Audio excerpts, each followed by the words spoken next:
ስለማይነገር ስጦታው እግዚአብሔር ይመስገን እያላችሁ ኮሜንቱን አጨናንቁ። ዛሬ ደስታ ቀን ነው። ዛሬ የድል ቀን ነው። ምን ላይ እንደቆም በደንብ ይታያችኋል ብዬ ተስፋ አደርጋለሁ። የፊታችን ቅዳሜ አዳር በ25 እንደዚሁ ደግሞ እሑድ ጠዋት ባለማህተብ ኦርቶዶክሳዊ የበርታ መድኃኔዓለም ወዳጅ ለዚህ ቤተ ክርስቲያን አሻራውን የጣለ አንድም ባለማህተብ እዚህ ቤተ ክርስቲያን ላይ መቅረት የለበትም። መድኃኔዓለም ከፊት ቀድሞልን በአንድ ዓመት ጊዜ በርታ መድኃኔዓለም ሰርተን ማጠናቀቅ ችለናል፣ አሸንፈናል። ጥንት ጠላታችንን ዲያብሎስን መድኃኔዓለምን ይዘን ጥለነዋል። እግዚአብሔር ይመስገን። ስለማይነገር ስጦታው እግዚአብሔር ይመስገን ከማለት ውጭ ሌላ ምንም ቃል የለኝም። ዛሬ አላለቅስም። ዛሬ የደስታ መልእክት ነው ለእናንተ ማጋር። በ26 ጠዋት በርታ መድኃኔዓለም ይመረቃል።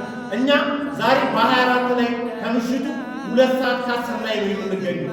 ውጭው ድንኳን እየተጣለ ነው። ለነገ ትላልቅ ዝግጅቶች እየተደረጉ ነው። በርታ መድኃኔዓለም ነው። እስቲ ላስጎብኛቱ ቤተ መቅደሱ ምን እንደሚመስል መሬቱ ትናንት በዚህ ሰዓት ነበር 150 ሰው ፈልጋለሁ ያሉት።